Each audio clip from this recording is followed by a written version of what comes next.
She looked at her exhausted team with a gentle smile on her face. I know everyone has been working overtime for days in a row, she said, her tone full of gratitude. She asked everyone to push through one more time and promised that once it was done, she would pay out of her own pocket to treat the whole team to a big meal as a reward. Of course, the entire office instantly erupted in cheers. I really like her so much. Her colleagues watched her leave, completely impressed by her endless energy. But the moment she was alone, that perfect posture collapsed. Our poor heroine clutched her back, grimacing in pain. Just as she was about to collapse, her phone vibrated. Ugh, it was the person she least wanted to answer, her mother. She picked up the call, and her mother immediately started urging her to go on a blind date. And this blind date, listen to this, was waiting for her downstairs right now. Yao Youfu argued back, reminding her mother that she did not want to date. But her mother would not listen at all. Our girl was completely defeated. Whatever, I'll go. Okay, she sighed, only wanting to end the call as quickly as possible. Ever since she reached marriageable age, it had always been like this. Her parents never let her off the hook,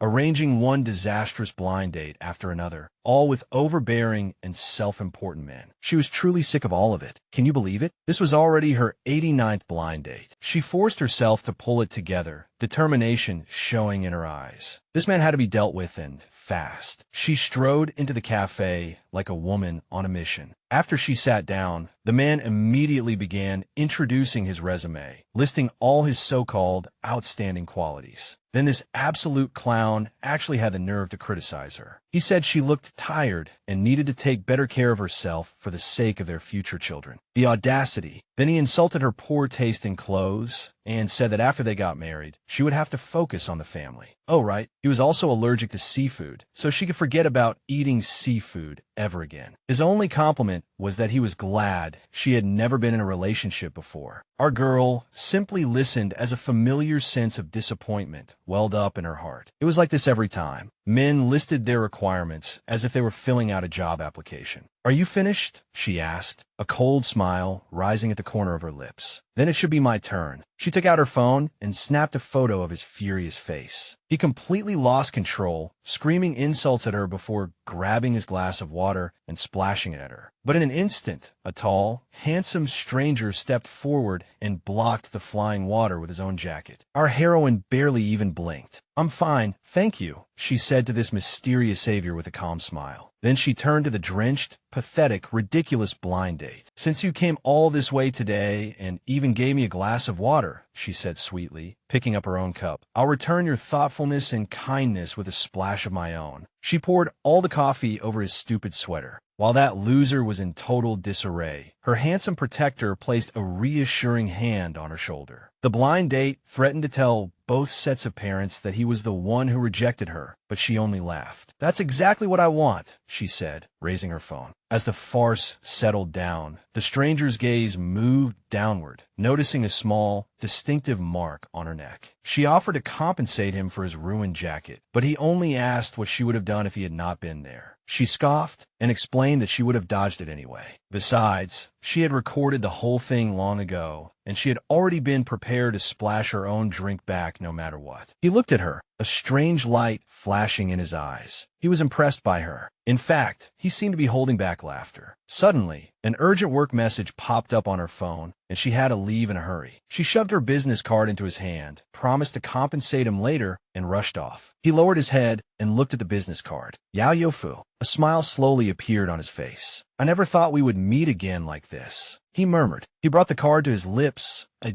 dangerous look in his eyes. My first love ran away after using me. The next morning, after pulling another all-nighter, Yao Youfu was finally free. But as she walked home, an advertisement for a motorcycle rally caught her eye. Her workaholic brain immediately began coming up with product ideas. But she forced herself to stop. She needed rest. Of course, right then, her phone rang again. There was an emergency at the company. A meeting had been moved up, and the presentation was still unfinished. Without hesitation, our girl threw herself back into work and told her colleague to send the file over. She knew the president hated mistakes, so she would handle it personally. 30 minutes later, she had finally finished revising it. But just as she was about to click send, a thief on a scooter snatched the phone right out of her hand. She tried to chase after him, but tripped and fell hard to the ground. Just when everything seemed hopeless, a motorcycle screeched to a stop beside her. It was a rally racer. "Get on," he said. "I'll help you catch him." They sped after the thief. Yao Youfu shouted for him to give the phone back. The thief slipped into a narrow alley, and a motorcycle could not follow him in. She thought the chase was over, but her mysterious driver simply took off his helmet and revealed a wicked smile. "Hold on tight," he said. "What did you say?" She screamed, and he revved the engine. They actually flew over the rooftops, soaring into the air. She was terrified, but also wildly thrilled. For a moment, she felt free. She remembered that her life had always been nothing but work, enduring nasty office gossip and torturous lower back pain. The stress had already done serious damage to her body, and that pain had become unbearable. They landed lightly. "Exciting, wasn't it?" he asked. He turned to look at her, but the adrenaline, fear, and years of suppressed exhaustion finally broke her. She suddenly burst into tears. Just then, the thief staggered out of the alley and was caught red-handed. "It's you," Yao Youfu said through gritted teeth, her grief instantly turning into rage. She took off her high heels and beat the guy senseless with them, then snatched her phone back. She quickly sent that crucial email, then gave the thief a fierce scolding before turning to thank her hero. She offered him money, but he took off his helmet, his eyes gleaming with amusement. "No money. How else can you thank me?" Her world stopped. It was him, the handsome stranger from the cafe. She was completely stunned. This time, she formally introduced herself. "My name is Yao Youfu. What's yours?" He took her hand. "Weiqian," he said, carefully observing her expression. But there was nothing, not a single sign of recognition. He looked terribly disappointed. Before he could keep asking, her phone rang again. She apologized and said the company needed her right now. After the call ended, she gave him a bright and sincere smile. "I really am very grateful to you," she said. That chaotic day became her wake-up call. She strode into her boss's office and submitted her resignation. Her boss did not want to lose his best employee and refused her resignation. Instead, he gave her a long and very necessary vacation. So she packed her bags and returned to her hometown to rest. Her only regret was that she had not gotten Li Weiqian's contact information so she could properly thank him. But when she arrived at the BB, a familiar voice called her name. It was him. What a coincidence. He was working part-time and had come to pick her up from the station. They chatted casually on the road. When her seat belt got stuck, he leaned over to help, and the distance between them filled with tense ambiguity. He asked her why she had chosen to vacation here. She told him this was her hometown. He smirked and teased her about the rumor that she had never dated anyone before. She looked away. "Actually, I have," she admitted softly. "Once in high school." In a flashback, a much younger Yao Youfu boldly stopped a popular blonde boy. "You'll do," she declared. The boy was shocked. "Date me," she demanded. He blushed so hard he stammered, called her crazy, then turned and ran away. Back in the present, she laughed as she talked about it, explaining that she had only needed a fake boyfriend back then so her parents would stop bothering her. Just as she wondered what it would be like to see him again, her phone vibrated. It was a video call from her parents. Her mother immediately started nagging her about being single and urging her to find a husband. Then her mother issued an ultimatum. If she brought a boyfriend home, they would never force her to do anything again. A wild idea suddenly flashed through Yao Youfu's mind. She turned to Li Weiqian and, with desperate yet hopeful eyes, offered to pay him to be her fake boyfriend. He only smiled. "You're still the same as before," he said. "Fine. Then let's date." He leaned close to her and softly called her girlfriend, leaving her completely stunned. Just then, a woman walked over. She teased Li Weiqian. It was his mother, who was also the owner of this BB. His mother's gaze suddenly fixed on the mark on Yao Youfu's neck, and recognition appeared on her face. She knew the name Yao Youfu.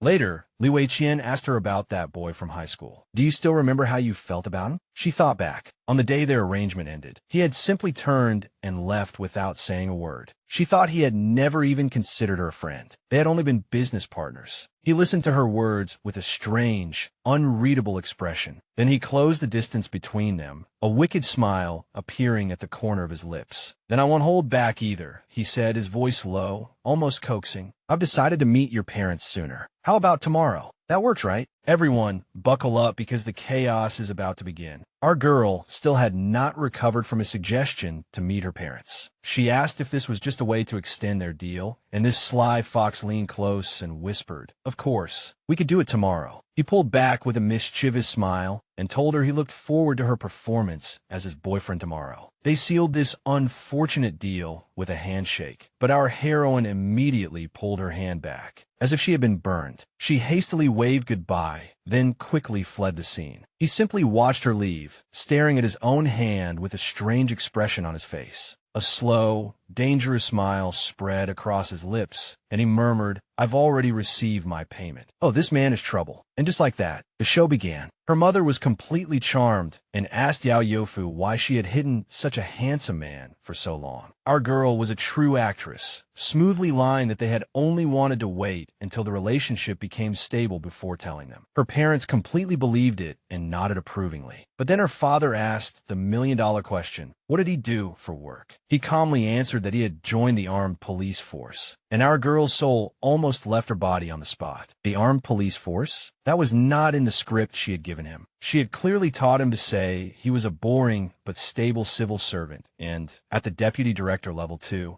word for word. But no, this man was a cannonball of chaos. Just as he was about to confess that he was a motorcycle racer, our girl suddenly choked on air and created a distraction. She even kicked him under the table, trying to make him shut that handsome mouth of his. She quickly cut in, desperately trying to save the situation, rambling on about how responsible and caring he was. And he, this absolute menace, only added fuel to the fire, claiming that he would dedicate his entire life to the person he loved. He looked her parents straight in the eye and announced that he would become the best lover and husband they could ever hope for. Our girl was about to have a brain hemorrhage. This guy was dragging her entire plan off course. She decided to fight fire with fire and drop the nuclear bomb directly. "Dad, Mom, we're already planning to get married." She grabbed his hand and dragged him into the lie too. "We're already planning to get married." She grabbed his hand and dragged him into the lie too. He immediately understood and whispered, "Good, keep acting." Then he told her parents that he would be happy to become a stay-at-home husband. Her parents were overjoyed, but just when they thought they had gotten through safely, her mother mentioned a high school classmate who had also become a motorcycle racer. Our girl tried to brush it off, but Weiqian only smiled. "I know him," he said. Her blood instantly ran cold. With a smile bright enough to melt glaciers, he delivered the final blow. "That person is me." Her mother was so shocked her jaw nearly dropped. The name finally clicked. "So you the boy Youfu dated back then?" Trapped. Our poor girl could only keep the lie going, claiming that she had stayed single all these years because she was waiting for him to be discharged from service. He simply gazed at her, a silent challenge in his eyes. Then he gently cupped her face. "This time, it's my turn to wait for you," he said tenderly, taking her hand. Her parents were moved to tears. The performance was a success. Later, she quietly thanked him for cooperating with her, but his expression darkened. "You actually didn't recognize me," he said, disappointment in his voice. "I thought you were expressing your true feelings." "I thought you were expressing your true feelings." She merely brushed it off and promised to pay him properly, but he was clearly hurt. After her parents happily waved goodbye and left, she finally questioned him. "You knew who I was all along, didn't you?" She asked what they should do about the marriage issue.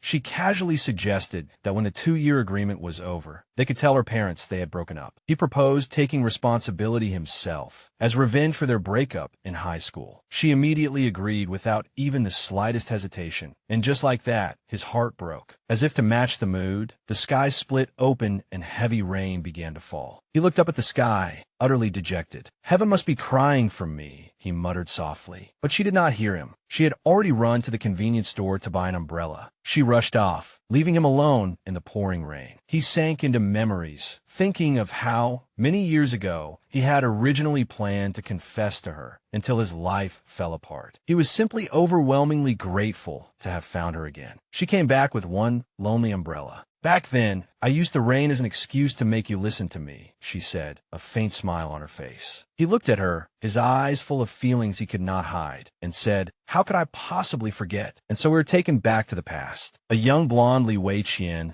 was woken by the sound of rain in an empty classroom. Just as he was about to leave, she suddenly appeared, startling him. She gently tugged on his sleeve and told him she had been waiting for him because she knew he had not brought an umbrella. "I was afraid you'd run away again," she teased, "since you're so scared of me." He blushed furiously and desperately denied it. "If you're not scared," she said, her eyes shining, "then listen to me." He nervously asked if this was another confession, but she dropped a bombshell directly. "I want to pretend to date you to annoy my parents." His face fell. So she doesn't like me, he thought, disappointment surging in his heart. Before he could process it, she had already reached out her hand and announced that this was their first day of dating. He stammered, "I haven't agreed yet," but she had already pulled him under the umbrella and told him to treat it as a trial period. Back in the present, they stood under the umbrella together. "It was all thanks to that rain," he said. "That was the only way I could get close to you." He told her that because of that day, he remembered the scent of flowers in the rain, and he knew that no matter how much time passed, she was still special to him. That night, our girl was reading at home when someone suddenly knocked on the door. It was his mother, looking very worried. She revealed a heartbreaking truth. Today was the anniversary of his father's death. She explained that every year at this time, he would become strange and reckless, and she was terrified that something would happen to him. Yao Youfu was too shocked to speak, but she still tried to stay strong in front of his mother. As soon as his mother left, Yao Youfu grabbed her keys and rushed into the stormy night, heading straight for the racetrack. The heavy rain showed no mercy. She prayed he was not there, but then she heard it. The roar of a motorcycle engine tore through the storm, and then, bang, a terrible crash. She saw the fallen motorcycle on the ground and screamed his name as she rushed over, her heart pounding wildly in her chest. He lay there, his helmet crooked, a dazed smile on his face. "Yao Youfu," he murmured softly, "you even appear in my dreams." She hurriedly took off his helmet, but his hand dropped weakly. In a moment of utter despair, she bent down and kissed him. Then she suddenly straightened up and slapped him hard across the face. "If you still have the strength to steal a kiss, then you're fine," she shouted, trembling. He only stared at her blankly. "I'm not dreaming," he said with a silly grin. That became the final straw for her. She completely exploded, scolding him for being delirious, childish, and ridiculous enough to take advantage of the situation. She berated him for being so reckless and screamed at him, asking what his mother would do if he damaged his brain in a crash. She told him to find a better way to mourn, and that if he kept acting like this, she would stop helping him. "Stay here," she ordered, turning to call an ambulance. But as she walked away, his weak voice stopped her. "Youfu." He looked at her, his eyes filled with naked and heartbreaking vulnerability. "Can you listen to a few sincere words from me? Here we go again." Our girl stood in the rain, holding an umbrella over this mysterious man she had just saved. She asked if his sincere words were just a story. He looked up at her, his gaze burning, and admitted that it was only a story, but it was a story he wanted to tell her. She sighed and compromised. "Fine, as long as you don't do anything weird again," she said, agreeing to take him to the hospital. He only said, "Okay," but reminded her that his story probably would not be pleasant to hear. And so we enter a heartbreaking flashback. We see him as a little boy wearing adorable duck pajamas, and he confesses that he rarely got to see his father. To see his father one last time before he left, the little guy tiptoed to the door and softly called Dad, but it was already too late. His father was already standing by the door, about to leave. The boy's face crumpled in sheer panic, and he rushed out, screaming, "Dad, don't go." He clung to his father's leg, tears streaming down his cheeks. "You said you'd teach me how to play ball," he sobbed. His father tried to comfort him with empty promises, but the memory turned bitter. The scene shifted to him as a teenager, chasing after his father in a torrential downpour and shouting, "You lied to me. What kind of job makes someone abandon his own family?" he roared, his voice trembling with pain. His father stopped and apologized weakly, but the boy had already completely broken down. "I don't want to hear your excuses anymore," he shouted back, his eyes full of anger and betrayal. He turned and ran off, disappearing into the storm. From that day on, he deliberately started causing trouble. He thought that if he got into enough trouble, his father would finally have no choice but to come home. But all his rebellion brought him was his mother's sorrowful, helpless face. He began to feel like he was utterly and completely lost. And right in the middle of all that chaos and pain, a beam of light appeared. She appeared, Yao Youfu in high school, smiling like the sun. He remembered the days when they went to and from school together. They bought snacks together. He teased her, saying their relationship was basically gaining weight together. While stuffing pastries in her mouth, she seriously calculated who had spent more money. He looked at her, hiding a smile, and told her that she was the one losing out. Then a chaotic thought suddenly flashed through his mind. "How about I go to your place?" He suggested it. She immediately blushed and stammered that it might not be appropriate, but he refused to take no for an answer. He looked at her with determination in his eyes and said, "I want to go to your house so you can tutor me." After he said it, he looked like an innocent angel while she froze completely. He remembered that she had actually taken him seriously. So we see them studying side by side beneath a beautiful sunset. He was genuinely surprised and admitted that she was a very good teacher because she never made him feel stupid. He called her Teacher Yao, his cheeks slightly flushed. Suddenly, she leaned in very close, and he panicked a little. "Why are you getting so close?" She whispered, "Because I have something to tell you." His mind started racing, wondering what she was going to say. Then she delivered the most brutal line of the century. "You're right. I'm smart, and you're dumb. But saying the facts out loud doesn't change anything." Ouch! Before he could even process that cruel blow, his mother knocked and came in with snacks. Only then did he realize that because of this girl, his relationship with his mother was slowly being repaired. The memory came to an abrupt end. We return to the present, with the sound of an ambulance siren in the background. Yao Youfu summed it up. "So what you mean is, your first love filled the emptiness your father left behind by being absent." Then she pointed out that he had still been hurting himself at the time, making him cough awkwardly. She quickly apologized, but he said he was fine. His gaze locked onto her, and his voice was very soft. "Youfu, just now, you said she was my first love." She looked confused. "That's what it sounded like. Didn't you like her?" Then he dropped a bombshell. "I did like her. And you. The one I liked was you." But Yao Youfu, heartbreakingly, did not understand at all. She smiled. "No wonder you stopped asking me to tutor you later. So you had a special tutor." His expression darkened. If she still could not remember after he had said that much, then she really had completely forgotten everything between them. The heartbreak was clearly visible. He turned his head and said he did not want to keep talking. She called him stubborn and asked whether his legs still hurt. He admitted, "It hurts, but not as much as my heart." He remembered that he truly had fallen for her. But later, something unexpected happened. Another memory. It was winter, and he was still that blonde high school boy standing in the falling snow in front of her. Then she delivered the final blow. "Let's break up." As if that were not devastating enough, he explained that at that exact moment, he received a text from his mother. "Your father has passed away." It was not until the day of the funeral, in the pouring rain, that he learned the truth. His father had been a military police officer carrying out secret counterterrorism missions. Regret overwhelmed him like a tidal wave. "Dad, I didn't even get to apologize," he thought, rain and tears indistinguishable on his face. "Dad, I'm sorry," he cried. A man comforted him, saying that his father had wanted to become a role model his son could be proud of, and that he had held to his duty until the very last moment. Your father was a hero. At the funeral, he finally understood that his father had not only been protecting them, but countless other families as well. He wiped away his tears and vowed to make his father proud. He would carry on his father's legacy. His old life ended that day. But after fulfilling his father's final wish, he realized he had lost his purpose. The story ended, and he woke up in a hospital bed. Yao Youfu was beside him, smiling with relief as she said, "You're finally awake." She was glad that he seemed fairly stable. She told him that she would watch over him once he fell asleep. But just as she turned to leave, he weakly grabbed her hand and stopped her. "Wait." The sudden movement made her lose her balance, and she fell straight onto him on the hospital bed. At that very moment, a voice came from the doorway, sighing about young people these days. He recognized that voice. The people who walked in were his parents and her mother. The timing was nothing short of disastrous. Her mother, however, was absolutely delighted, saying they had come to visit Li Weiqian. Yao Youfu had already died inside on spot. Li Weiqian's mother took her hand and smiled brightly. "From the first time you two met, I felt you would definitely end up together," she said excitedly. Then she scolded her son for being too reckless and making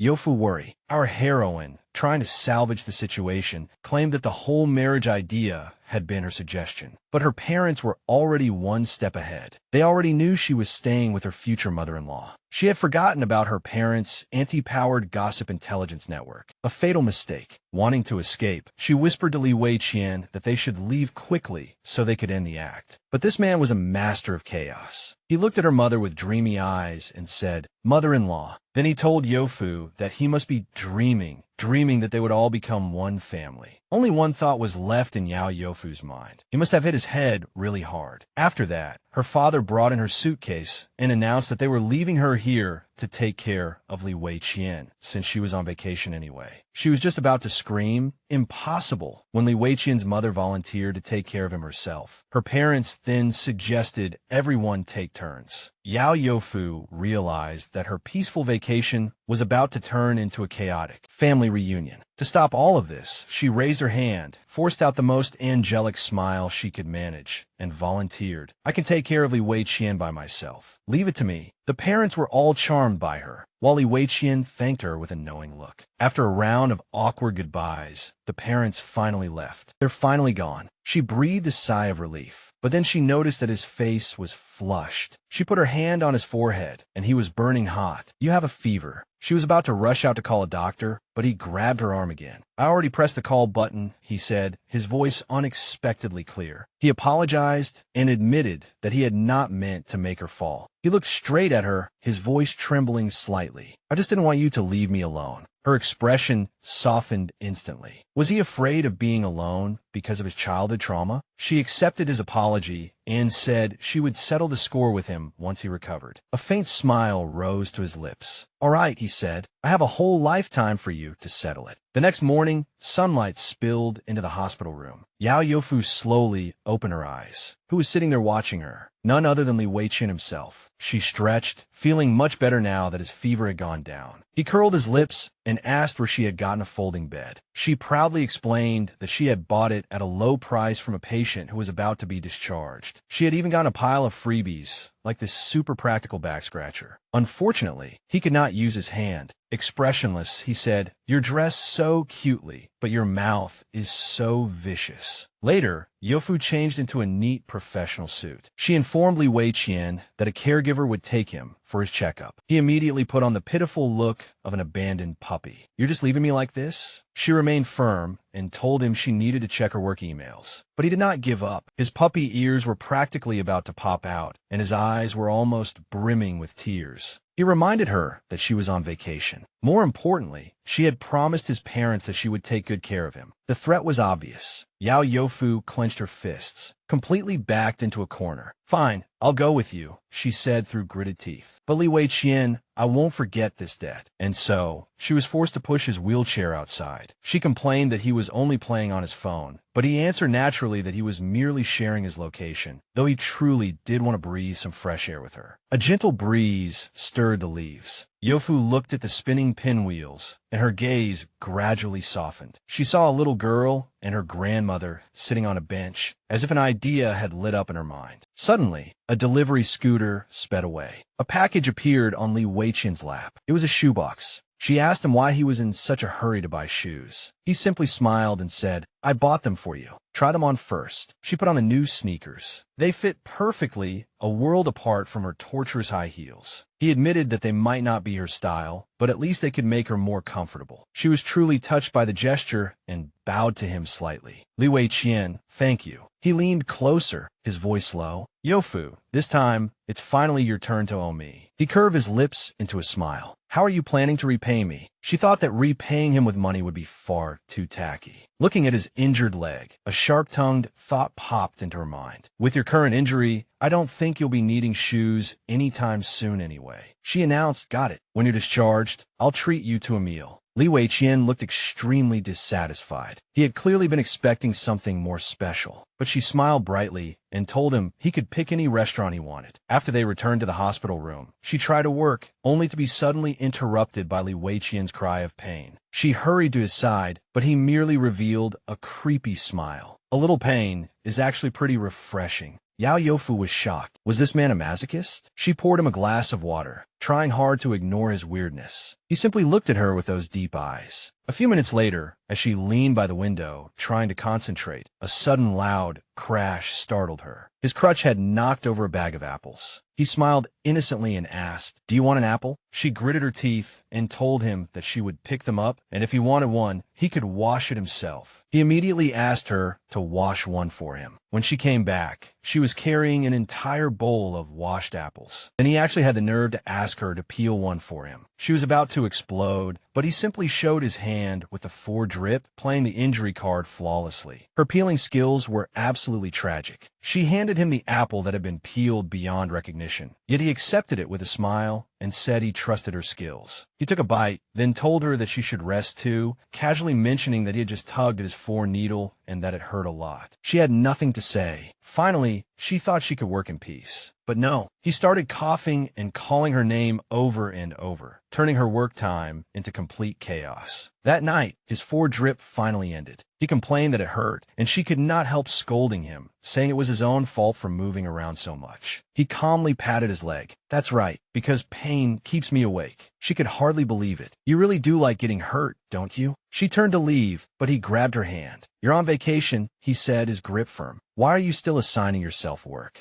I don't understand. She pulled her hand back. I don't need you to understand. Just as the tension reached its peak, a nurse walked in. Excuse me, she said when she saw the two of them arguing. Please calm down. Weiqian immediately switched into charm mode and flashed a brilliant smile. So the nurse instantly blushed. Flustered, she told them that it was normal for friends to argue, then decided to seize the opportunity and asked whether Youfu could get his contact information for a friend. Youfu's eyes turned cold in an instant. Before she could refuse, Weiqian took her hand. Sorry, no, he said, interlacing his fingers with hers. Then he looked at the nurse and declared, because we're not just friends. Youfu immediately caught on and leaned against him with a wicked smile. We're a couple. The nurse stammered an apology and hurriedly slipped away. Youfu praised herself inwardly for reacting so quickly. This was simply the perfect excuse to deal with his parents. Weiqian looked at her, seeming a little stunned by her performance. But Yao Youfu had already gotten into character. She called the nurse back. Actually, I think it's fine to leave his contact information. She smiled brightly. When we break up, you'll be able to use it. The nurse was shocked by her generosity, but Weiqian was furious. You're already planning my recycling phase? He asked coldly. She insisted that she was not trying to block other girls, but he said that was not what he was angry about. Then what are you angry about? She asked, genuinely confused. The way she tilted her head made his heart do a violent somersault. Nothing, he muttered softly, completely flustered. He apologized for making arrangements for her without asking her first. They finally made up, and she asked him about his work in art toy design. She explained that, to her, art toys represented companionship. She remembered being very lonely in college, and those figurines had made her feel a little better. That was why she had chosen this job. He listened seriously. So that's what they mean, he said softly. He also hoped that he could let her see what racing meant to him in the same way. Later, Youfu walked down the corridor, recording Weiqian's debt list on her phone, muttering that she would write down every single time he interrupted her. Then she saw a warm, loving family visiting their grandmother. Looking at that happy, elderly couple, she suddenly felt a little lonely. All of a sudden, a bag of snacks appeared in front of her. It was Weiqian. He had gotten out of bed and was holding snacks for her. He told her to take a break and smile more. She was touched, realizing that he was trying to make her feel better. Weiqian, she said, you're actually a lot like an art toy. He looked wounded. Are you mocking me for not being able to walk?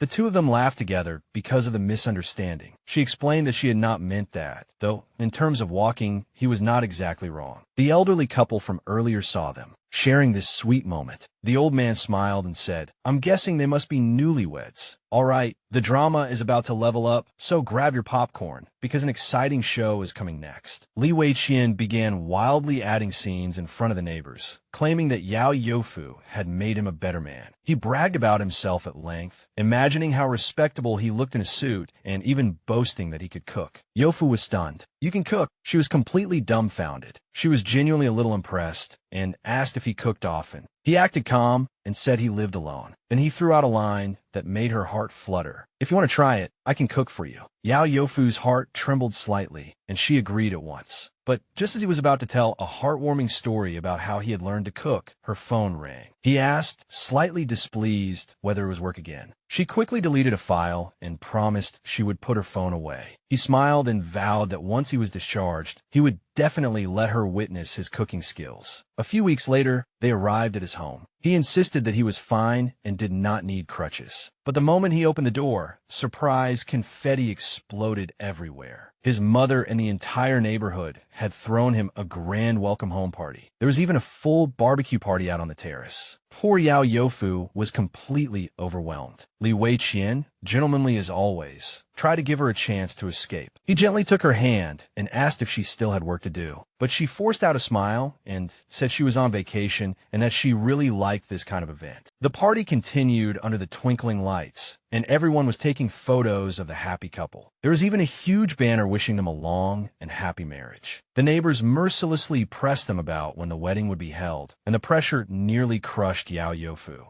In a panic, she whispered that they had to escape quickly, or the neighbors would start naming their non-existent children. Just then, Li Weiqian activated his ultimate plan. He suddenly clutched his leg and shouted that it hurt. It was an Oscar-level performance. His mother rushed over immediately, giving them the perfect excuse to leave. She supported her injured fiancé as he limped away from the party, but just as they were escaping, he genuinely stumbled. Instinctively, he grabbed her hand and pulled her closer. Unexpected romantic tension instantly crackled through the air. He lowered his head and looked at her with a burning gaze, while she crashed straight into his chest. She immediately grew worried about his leg, but he said it did not hurt. They arrived at the stairwell, finally away from the party. She asked in confusion, "Wait, your leg doesn't hurt anymore." He delivered the cheesiest line of the century. "Looks like the power of love is helping me recover." She did not bite at all and scolded him for being reckless just now, then dragged him off to rest. She did not bite at all and scolded him for being reckless just now, then dragged him off to rest. The neighbors watched them leave, sighing over young love. Finally, they had a moment of peace. He comforted her, saying that his leg was fine. Compared with the injuries he had suffered back when he chased down fugitives, this little injury was nothing at all. She sighed that his previous job had been very meaningful. Then he hurriedly tried to say that racing was meaningful too, pretending he hadn't heard what she said. Instead, he started talking philosophy with a perfectly serious face. He leaned closer and told her that sitting here together and chatting at this very moment was what mattered most. What a flirt. She admitted that ever since meeting him, she had begun paying more attention to her own life. She stretched, ready to properly enjoy her vacation. Just then, he sent her a text with his address, saying that if the BB she was staying at was too noisy, she could go to his place. And as it turned out, it really was unbearably noisy. The next day, the doorbell rang. The person who came was his mother, who even kindly brought fruit. And so began what our heroine called an enthusiasm bombardment. Later, she was surrounded on the street by a group of nosy neighbors. To her social battery, this was basically a fatal blow. They crowded around her, asking question after question until they completely drained her. She received a notification, "Elderly lady's blessing gained, +1." This kind of thing happened almost every day. The grandmas in the neighborhood were simply relentless. In the end, she really couldn't take it anymore and ran for her life. She went straight to Li Weiqian's house, seeing that she had come to take refuge. He smiled smugly and even revealed that he had already checked her out of the BB for her. She looked at him in resignation, a brand new determination appearing in her eyes. She took a deep breath and dropped a bombshell. "I'm moving in with you." The man was instantly speechless. She repeated her declaration, and his brain completely short-circuited. But she quickly explained she only wanted to rent his second floor. That way, they could pretend to live together and fool both sets of parents. It was a win-win situation. His answer was clean and direct. "I refuse." She offered to pay more. He refused again. She promised it would only be for 1 week. Still refused. So she played her trump card. "I took care of you in the hospital. You owe me a huge favor." That hit the mark. He sighed. "You're right." Then his next sentence stunned her. She could stay for free. He showed a sly expression, as if cute cat ears had popped out, and joked that he would have no choice but to marry her in his next life to repay her. Later, as she unpacked in her new room, she completely failed to understand his logic. Suddenly, she received a video call from her parents. They were checking up on her and announced that they were already on the way over for a surprise visit. She panicked and rushed out calling for Li Weiqian, knocking on the door she thought was his bedroom. He asked if it was urgent. When the door opened, it revealed him fresh out of the shower, dazzlingly bare-chested. Our heroine froze instantly, completely stunned. Her eyes went wide as she frantically tried to hang up the call, telling her parents that he was taking a shower, but it was already too late. He walked in a frame and greeted her parents with a charming smile. Her mother's suggestive teasing about him showering so early made her want to die on the spot. She hung up the call in a panic, while he merely smirked wickedly, clearly enjoying her flustered state. He leaned closer to her and whispered in a low voice, "Is this your first time seeing a naked man?" And on that heart-stopping cliffhanger, we'll see you next time. All right, let's get straight into it. Turn up the volume and grab your snacks, because this chapter is an absolutely chaotic, addictive, emotional roller coaster. With a wicked smile, he saw right through our heroine. "Look how flustered you are. Look how flustered you are." As he thought this, he walked toward our heroine, bare-chested and practically glowing. "Is this your first time seeing a naked man?" Our heroine trembled and let out a tiny cry of surprise. But this little cutie was no fragile damsel waiting to be rescued. She regained her composure in 1 second, a sly smile appearing on her face. "Yes," she said softly. But then came the plot twist. "But I've seen plenty of photos," she confessed, her hand boldly sliding down along his clearly defined abs. "But body this good? This is my first time. Oh my, how the tables have turned." He was obviously pleased, stammering, "Thank you for the compliment, Youfu." Now both of them were blushing bright red. He thought, I never expected her to flirt back at me. As a result, his original plan completely fell apart. He tried to slip away, saying he needed to go upstairs, but our heroine moved faster, grabbing his wrist and stopping him on the spot. "Wait," she had a new plan. "You idiot. Let's eat together," she said, her eyes still glued to those six-pack abs. "I'll cook." In the blink of an eye, they were seated at the dining table, and she was practically inhaling the food. It was so delicious. He brought out another masterpiece. She took one bite, and pure happiness was written all over her face. She kept praising his cooking, saying it suited her tastes perfectly. She even compared him to her own mother, which made him so proud he nearly inflated on the spot. But then a flash of inspiration struck her. She confessed that she had grown sick of eating takeout, and whenever she went home, her father kept bombarding her with questions about marriage. A cunning little plan began forming in her mind. If she could eat amazing free meals at his place, wouldn't that be perfect? She casually asked, Weiqian, "Do you like cooking?" He smiled, his gaze softening.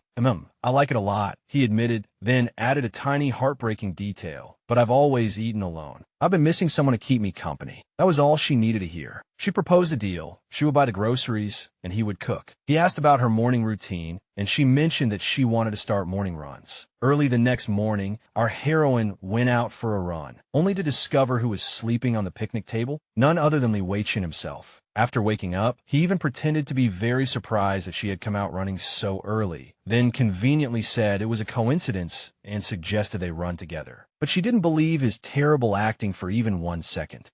It's already 8 in the morning. She pointed out that his performance was far too unnatural, and when she exposed him, he visibly froze. As they jogged together, he still tried to smooth things over. But her inner commentary was merciless. "The more you explain, the more I know you were waiting for me." Even so, she went along with it and admitted that having a running partner was actually pretty nice. He was overjoyed and had already started planning future morning runs and breakfast dates. But our heroine's stamina had officially left the chat. Her grand plan for morning runs collapsed right then and there. When she announced that she had no choice but to use her final measure, he looked completely bewildered. And what exactly was this mysterious final measure? A cute, fluffy weapon of mass destruction, a golden retriever. The dog bounded happily toward him. She pretended to be surprised. "You got a dog?" He explained that the dog had been given to him by a friend, but he had previously had to leave it temporarily in someone else's care. Then he dropped a bombshell. He had specially brought the dog here because he remembered that she liked dogs. The dog instantly fell in love with her and showered her with a whole pile of wet kisses. She immediately offered to help walk the dog. Then he revealed that he still remembered her saying this back in high school and teased her for only remembering their conversation about dogs. For one moment, he felt that this dog was simply a troublesome obstacle. Suddenly, the dog got too excited, pounced on her, and knocked her off balance. She cried out and fell backward, but he appeared beside her in an instant, catching her in a dramatic and heart-fluttering pose. The world seemed to slow down. He looked down at her, his face only inches from hers, and asked, "Are you okay?" Our heroine was completely immersed in the moment and murmured softly, "From this angle, Weiqian is actually pretty handsome." "Oh no," she said her thoughts out loud. His eyes widened. He had heard everything. He immediately let go of her and stumbled backward, his face glowing red. She realized her mistake in mortified fury. "Why did I say what I was thinking just now?" Suddenly, a loud crash came from another room. He used the commotion as an excuse to escape, saying the dog must be causing trouble, while his face was still terribly red. She also rushed back to her own room, slammed the door shut, collapsed into a heap, and sank into pure, unfiltered embarrassment. Meanwhile, that chaotic little dog was indeed redecorating the house, knocking a notebook off the table. Then the dog knocked a small black box down from the shelf. Our heroine lunged forward and caught it just in time. That was close. She let out a sigh of relief and gently scolded the happy dog. Curious, she examined the box, not understanding why it had been stored so carefully. Inside, there was only a pen, but the pen looked very familiar. Just then, he appeared at her doorway. "This isn't an ordinary pen," he said seriously. He took the pen from her hand, and seeing that it wasn't broken, he was clearly relieved. With a deep gaze, he told her, "To me, this pen is more special than anything." Boom! We were pulled into a flashback. It was during high school. She was tutoring him and praising him for improving his grades. He was worried about an important entrance exam, so she gave him her lucky pen. "I was able to get good grades because of this pen." She told him, "Use it for the exam, and you'll definitely be fine." Blushing, he thanked her, though he still looked nervous. He asked her to write a word of encouragement on his hand. She wrote, "Give it your all," and his face instantly lit up. Back in the present, he looked at his own hand, immersed in the memory. "I only use this pen during exams or when signing important documents," he said softly. Just like that, she suddenly remembered. "Ah, I remember." She recalled that she had several pens like that in her pencil case. His expression darkened. "Several?" he asked, his voice suddenly turning cold. His possessive streak came out, and he asked whether she would also give pens to other people. She quickly explained that she rarely gave gifts, and only then did he visibly relax, a smug smile appearing on his face again. "Of course, it's priceless," he declared. To celebrate their first pleasant conversation, he decided they would drink and eat barbecue that night. That night, they barbecued together. She admitted that she had had bad experiences in the past, but he had changed her view of people like them. They laughed under the moonlight and played with the dog.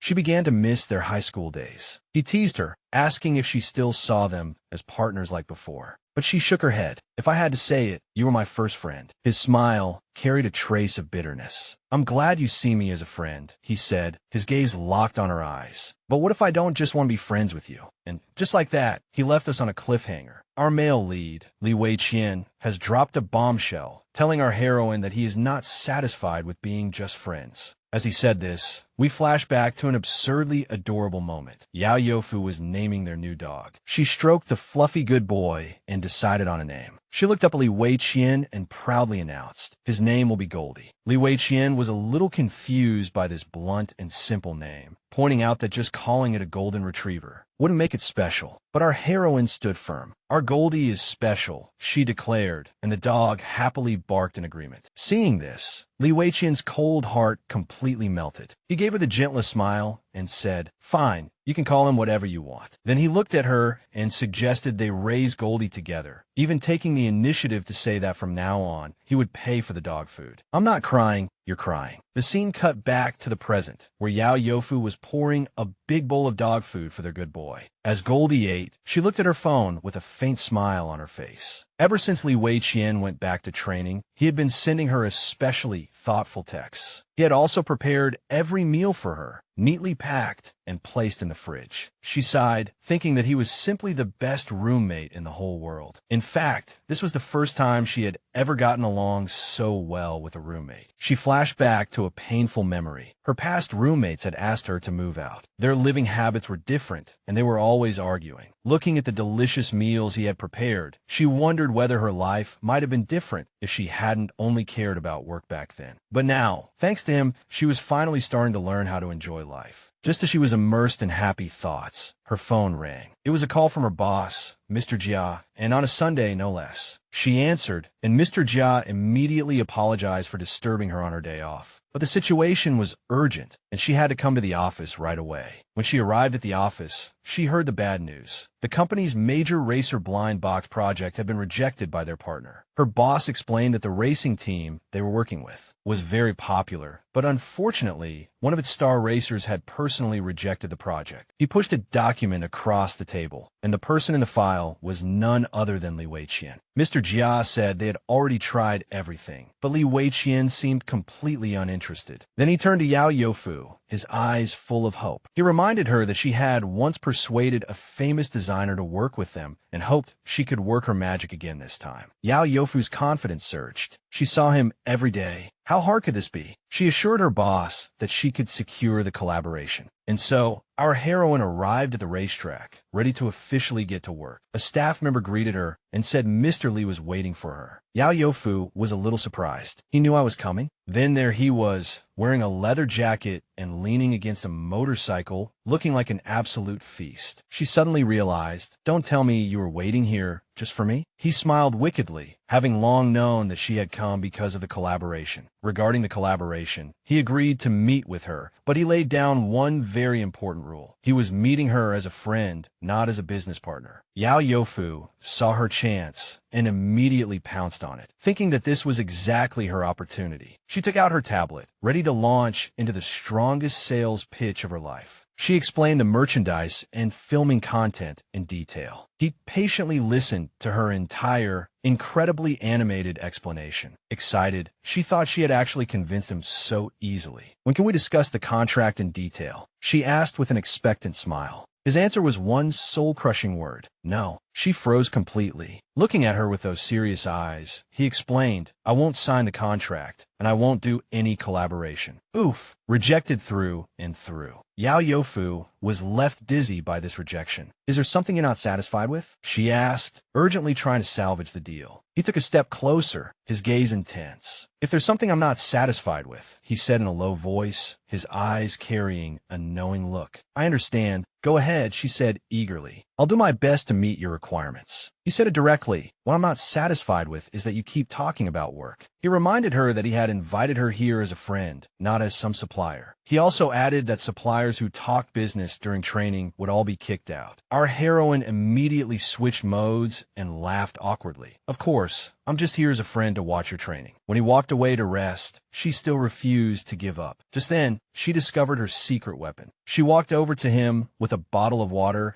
as a friendly show of concern for his hard training. "Thanks." He took the water, but then she pointed at the label on the bottle and said it was a zoo collaboration featuring a cute panda from the newest blind box series. "If you look at this panda's face while drinking water, your mood will improve," she said slyly. His gaze moved from the bottle to her face. "It really will," he replied softly. Then he brought the bottle to his lips, his eyes never leaving her. "Looking at this face while I drink water will put me in a good mood too." Oh my God, he did not just say that. Yao Youfu blushed and stammered, completely falling apart. He merely thanked her for the water and walked away, but a new thought appeared in her mind. He didn't hate blind boxes. There was still a chance. Just then, his teammate Wenhao walked over, staring at that cute water bottle. Li Weiqian instantly turned into a little monster overflowing with possessiveness. He hugged the water bottle tightly and snapped fiercely, "This is mine. Go get your own." Wenhao turned to Yao Youfu and introduced himself. He seemed a little surprised that the person sent to persuade Li Weiqian was actually a friend. He casually mentioned that it didn't really matter if Li Weiqian rejected this collaboration anyway. But Yao Youfu stood firm and explained how much profit the collaboration could bring. Wenhao formally introduced himself, and Yao Youfu recognized him as a famous racer. He was a little embarrassed and said, "But if we're talking about someone truly amazing," the scene exploded with the roar of an engine. No one can compare to Weiqian. We saw Li Weiqian on the track, turning into a blur of speed and precision, leaning into the curve and easily overtaking another racer. He took first place, and Yao Youfu cheered loudly in excitement. She was completely captivated by him. A staff member told her that he might have even broken his own record, and explained that he had joined as a newcomer back then, but quickly became the team's star racer. She marveled at his talent, and was also surprised by how well-liked he was. For one moment, she felt a pang of regret for having neglected their friendship because of work, but a message from the office pulled her back to reality. Her priority was still this collaboration. She ran over to congratulate him, then immediately started pitching again, telling him that after watching the video, one of her friends had become a huge fan of his and wanted to buy merchandise. Suddenly, Wenhao charged in, trying to drag Li Weiqian away to see the manager. Li Weiqian glared at him,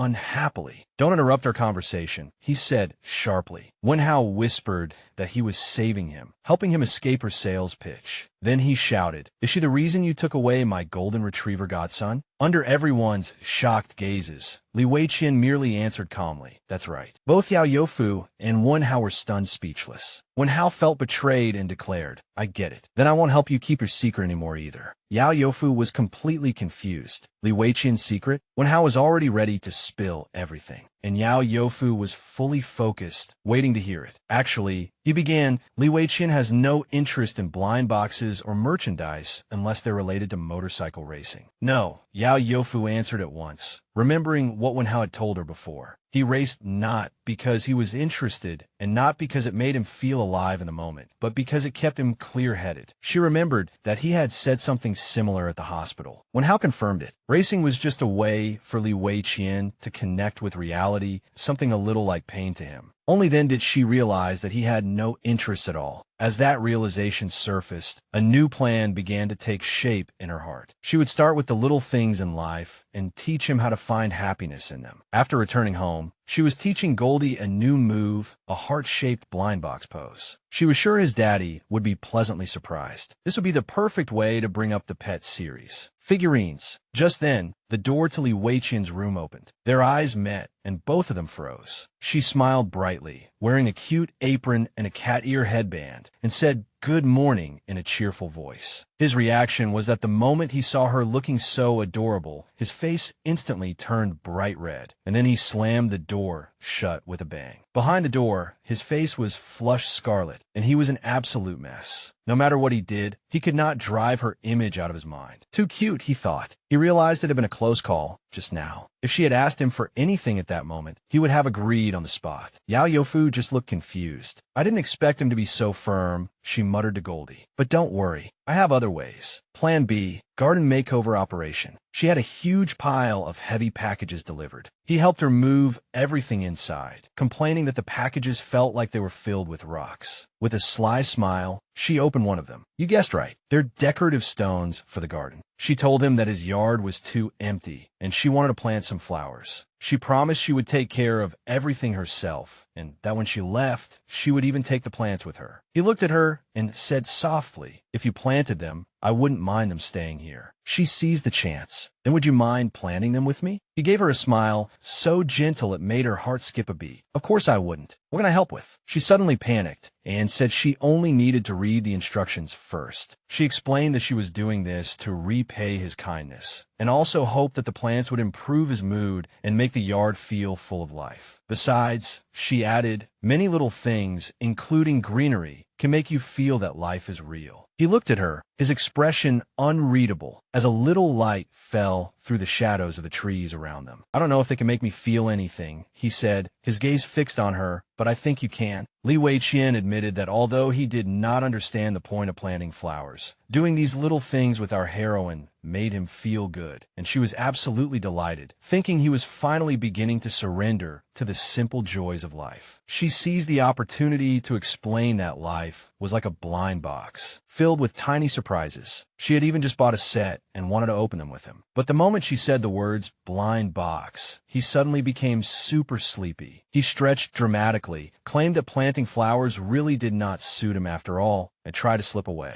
Our heroine froze. What was going on? But he did not get far. He stopped, took her hand, and looked at her with burning eyes. "Do you want to do another little thing with me?" he asked. He suggested cooking for her, since he had helped decorate the yard too. But he admitted that he was not very good at it, then shyly asked if she could just watch from the side. Then, oh my God, he took her hand again, his gaze locked tightly on hers. "I usually don't teach my skills to outsiders," he said in a low voice, "but if you're not afraid of tough training, I can teach you." Our heroine's face instantly turned as red as a ripe tomato, completely flustered by his sudden closeness. Was he telling her to give up because it was too hard? But she quickly shook off her distracting thoughts and puffed out her chest. "I'm not afraid," she declared. "I will definitely learn how to cook." He gave her a dazzling, satisfied smile. Her determination was having a magical effect on him. But just then, a memory suddenly struck her. She remembered her own condition remembered how easily she was influenced by others. No, she thought in panic. In Yao Youfu's current state, she would very likely be influenced by him. He leaned closer, a playful smile on his face. Fine, if you want to learn that badly, I'll do my best to influence you. He quickly corrected himself. Oh no, I mean teach you. And so, the great cooking lesson began. They tidied the kitchen,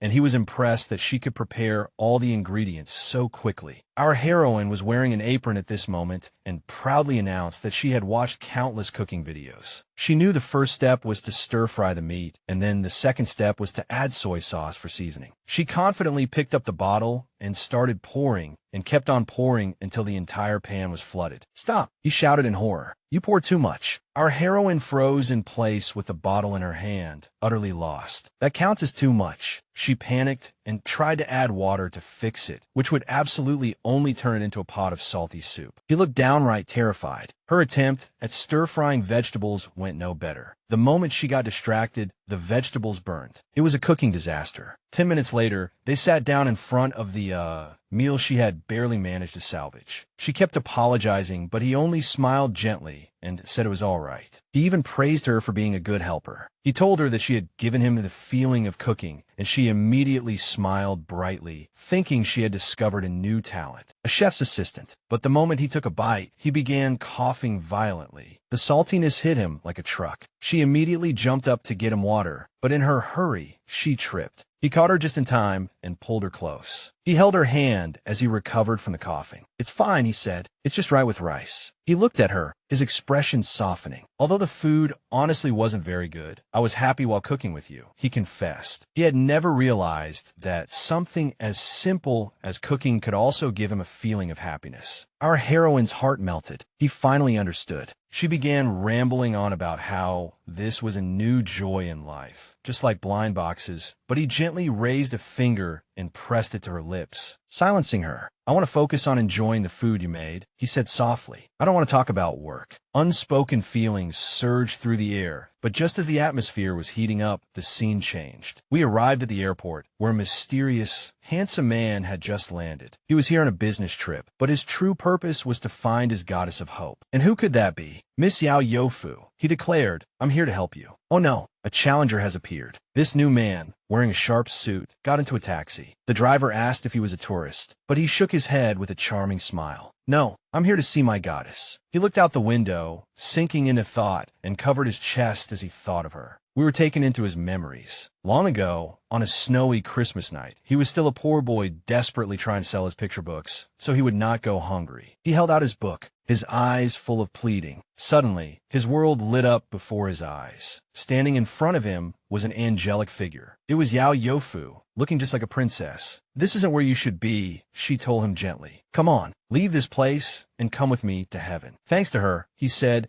he became a successful blind box designer. Now he had returned. He had heard that she had run into trouble with a client and that their project might be canceled. His taxi arrived at a beautiful riverside. He sat by the water, drawing the scenery she was sure to like. He planned to draw it and give it to her as a surprise. But just as he was about to finish, a sudden gust of wind swept the drawing out of his hands. My drawing. He lunged forward to grab it, but his reflexes were really not great. He lost his balance and, with a splash, plunged headfirst into the river. People on the street screamed for help. The poor guy flailed in the water, shouting for someone to save him. A while later, he was wrapped in a blanket, safe and dry. He thanked his lifesaver and introduced himself as Yen. And the person who had pulled him out of the river was none other than Weiqian. Weiqian's eyes narrowed. The name sounded a little familiar. He asked Yen why he had been in the river if he could not swim. Yen sadly explained that the grand surprise he had prepared for his goddess had been completely ruined. He had originally planned to heroically help her persuade a troublesome client.